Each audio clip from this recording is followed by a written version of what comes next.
So for today's video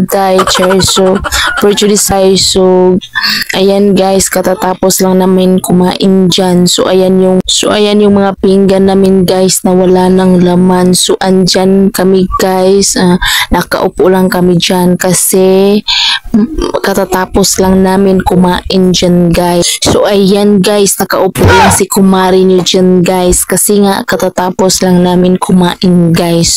So ayan guys, dala-dala ni Cindy yung BH namin guys, yung natirang ulam namin guys. Syempre i-BBH na namin yan kasi sayang naman guys yan binayaran natin yan, diba? So ayan na guys, papunta na kami sa bumili na kami ng mga pangangailangan sa bahay guys. So ayan, papunta kami sa sari-sari store. So ayan na guys, bumili muna kami ng mga soy sauce, oil at saka mga gatas ni Cindy guys. So ayan si Cindy guys.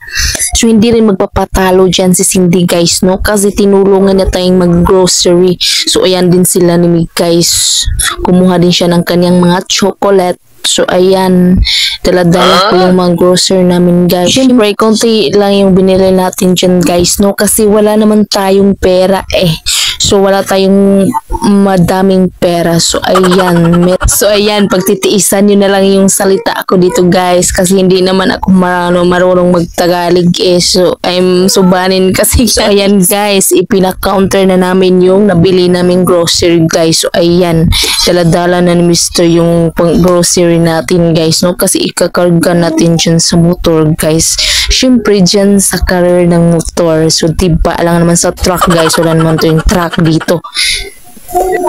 So ayan guys, ikakarga natin dyan sa carrier ng motor. So ayan sila ni May. So ayan guys, maliit lang yung binili natin guys kasi wala naman tayong pera. So ayan. So talian muna natin yung plastic bag guys kasi sabi ko nga bumili ng sako. So sabi niya hindi na daw kailangan guys. So ayan, silupin, plastic na lang guys. Dyan sa carrier ng motor ilagay. So ayan guys, hindi naman kami magtagal dyan guys kasi wala naman kaming madaming pera Kung bibigyan daw kami, sige, hanggang hapon na lang kami uuwi. So ayan guys, tis-tis lang kayo sa aming mga salita dito guys kasi hindi ako marunong magtagalog guys Hindi ako marunong magtagalog guys. I'm proud subanin kasi guys shoutout sa mga subanin dyan mga guys. So hindi ako marunong magtagalog kaya pasensyahan nyo tong Tagalog ko. So ayan guys, kung nakita nyo tong video ko sa inyong newsfeed guys, isubscribe nyo naman tong channel ko na to guys. Kasi simula ko palang mag-vlog dito guys. So spread the love guys. Kaya huwag nyo kalimutan ding mag-like sa aking channel guys. So ayan guys. Ang tagal-tagal namang matapos nitong aming grocery na inilagay sa carrier. So ayan na guys, syempre yung BH natin dyan sa top ng so dyan sa ibabaw guys. Syempre hindi rin papahuli yung BH natin guys, no? Yung bring house natin guys. So ayan. So habang nag-aantay kaming matapos dyan guys, so ayan sila ni Mig guys. So naglaro muna sila ni Cindy guys dyan sa malaking unggoy na yan guys. Ano ba yan? Gorilla, malaking gorilla. So hindi yan unggoy. So dyan naglalaro muna sila dyan guys kasi nga sabi ni Cindy maglaro muna sila kasi nga ang tagal matapos nung karga natin guys.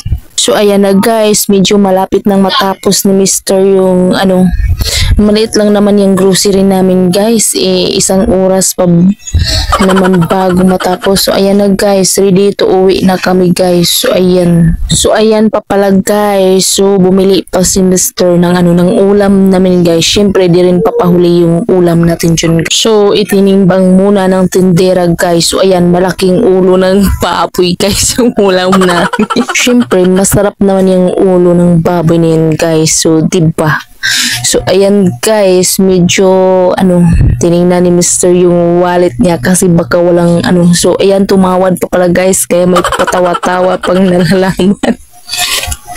So, ayan guys. So, kinuha ni Mr. yung pera niya guys kasi babayaran na yung yung ulo ng baboy guys. Syempre, andyan din si Cindy at si Mutan guys. So, bumili rin kami ng mga prutas guys. So, ayan na guys. Uwian na kami dyan kasi wala nang bibilhin pa uli. So, ayan. That's all.